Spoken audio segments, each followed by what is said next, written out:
truly a privilege and an honor to be here, and I'm grateful to be the recipient of this award. Thank you so much, Governor, for your many years of leadership and service. It's an honor to meet you and Kitty here this evening, and to have you introduce me is a very special thing. Thank you very much.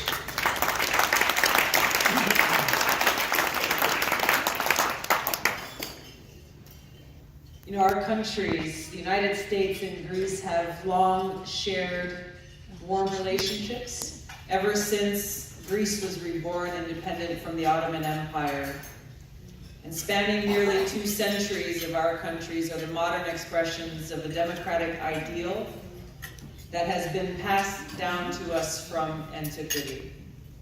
I've had the honor now for almost 7 years of serving the people of Hawaii in Congress, and I'm a proud member of the Congressional Hellenic Caucus.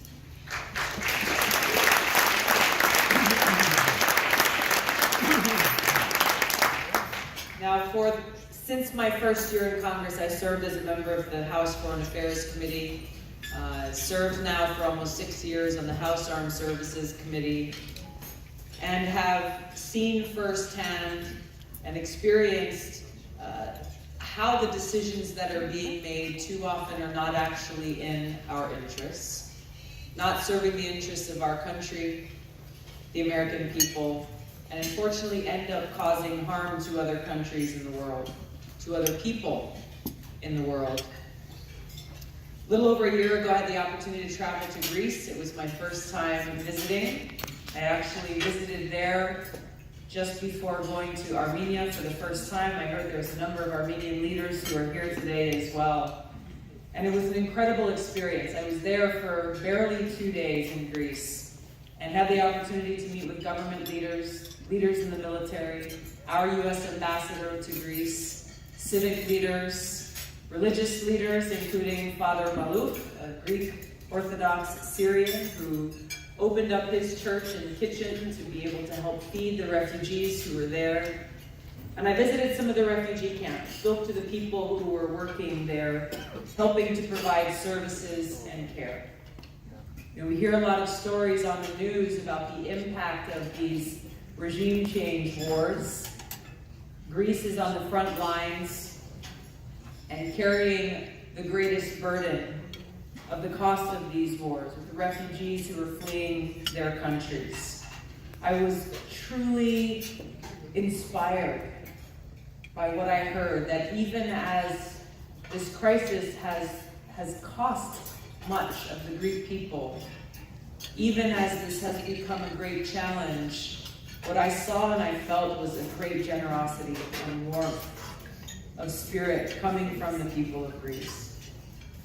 I had a chance to see this in many different ways, but one that especially hit home for me was when we went and visited a place where some children were getting together for a song practice. They had a big recital coming up, and it wasn't just a normal recital because this was a convergence of both Greek children and refugee children.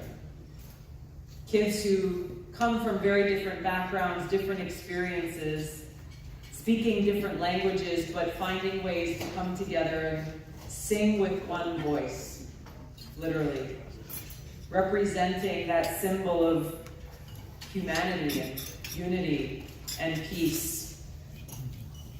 What I saw during my short visit there is how, in almost unprecedented ways, the United States and Greece are working together in our mutual interest of both of our countries in working towards peace and prosperity for our people and the region. I saw and heard from our ambassador about how our service members are working side by side at the Greek-American Navy base in Suda Bay, and how much that is contributing to stability in the region. And he shared with me then how much more opportunity and potential there is to continue to strengthen this relationship with Greece.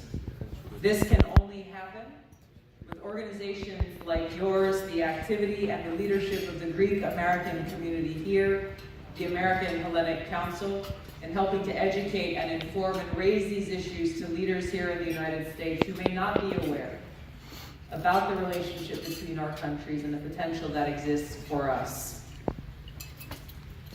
That growth can only occur when we acknowledge some of the challenges that we face in the region. One of the foremost is the role that Turkey plays in countering the security interests of the region and of the United States to a point where it's clear, in my view, that they are a NATO ally in name only.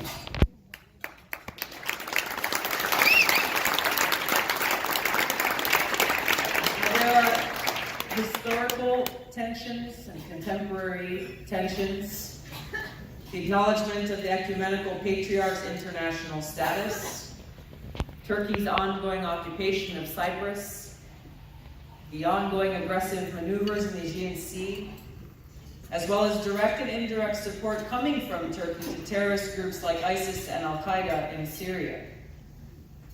These are issues that must be addressed. I've been outspoken in Washington and in Congress against Erdogan's threats of attacks against the Kurdish people in Syria, who have been our most effective and trusted allies in the fight against ISIS there. Yet Turkey continues to threaten U.S. interests and our allies in the region, including U.S. forces in Syria, the Kurdish YPG, Greece, Israel, and Cyprus. In the last Congress, I signed on as a co-sponsor to House Resolution 220, which recognizes and condemns the Armenian, Greek, and Assyrian genocide. This is a resolution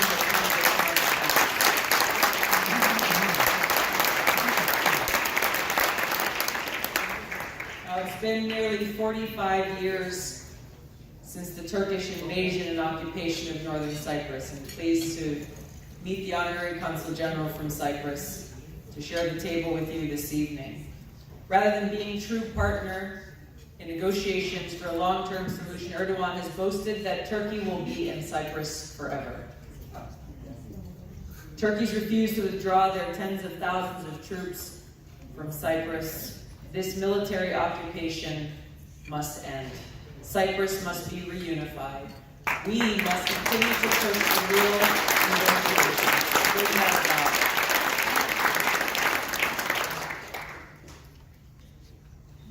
Turkey needs to act like a partner for peace in the region. Now in Congress this week, we have written letters. We'll be reintroducing legislation dealing with the F-35 sale, pushing to make sure that our government does not sell these airplanes to Turkey, because Greece is our critical partner in the Eastern Mediterranean and shares our core values and common interests. Now, all of you here, Greek Americans across the country, have and continue to enrich our society, and I look forward to continuing to work with you to advance these shared goals and common interests. We live in a small world, and we are stronger when we have a foreign policy that is focused on cooperation, focused on these common interests that we share, and building these partnerships that work towards not only peace here at home, but peace around the world. I'm so grateful for this honor. I'm grateful to be here with all of you and look forward to working with you towards this cause of peace in the future. Mahalo. Thank you.